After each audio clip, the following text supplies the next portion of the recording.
इथली आज परिस्थिती आपण बघितली असेल की खूप काल भयानक परिस्थिती होती। अर्धी घरं सगळ्यांची पाण्यात भरलेली होती। खूप कठीण परिस्थिती होती। काल पण आम्ही सकाळपासून इथे कंटिन्यू होतो। जे काही लोकांना सहकार्य करायचं आमच्या हिशोबाने तेवढं आम्ही करण्याचा प्रयत्न करत होतो। काल पण मी सांगितलेलं, कोणाला पाणी लागो, अन्न लागो, जेवण लागो, चहा पाणी लागो, बिस्किट लागो, हे सर्व आम्ही आमच्या काँग्रेस पक्षाच्या माध्यमातून त्या ठिकाणी सेवा करू।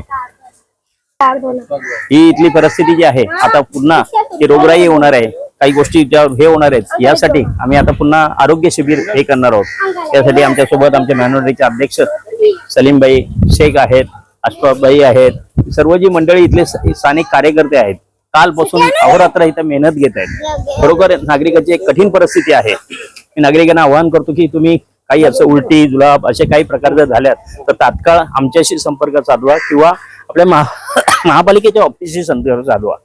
काल कळमध्ये माझी पण स्वतःची 3 दिवस झाले, तब्येत बरी नाहीये, परंतु आपण एक सामाजिक कार्याची जाण ही आपल्यात असल्यामुळे, आपलं सामाजिक पिंड असल्यामुळे इथं येऊन आपण लोकांना सहकार्य करणं आपलं कर्तव्य असल्याकारणाने या ठिकाणी आम्ही आज हे आम्ही अन्न दान किंवा अन्न असं वाटत नाही, आम्ही एक आमच्या परीने भोजन म्हणून थोडंसं एक आम्ही आमच्या सहकार्यांना देतो। ते सर्व इथे हिंदू मुस्लिम सर्व समाजातले इथे लोक आहेत आणि खऱ्या अर्थाने इथे जो एरिया आहे तर खरोखर इथे लोकांना ही गरज आहे।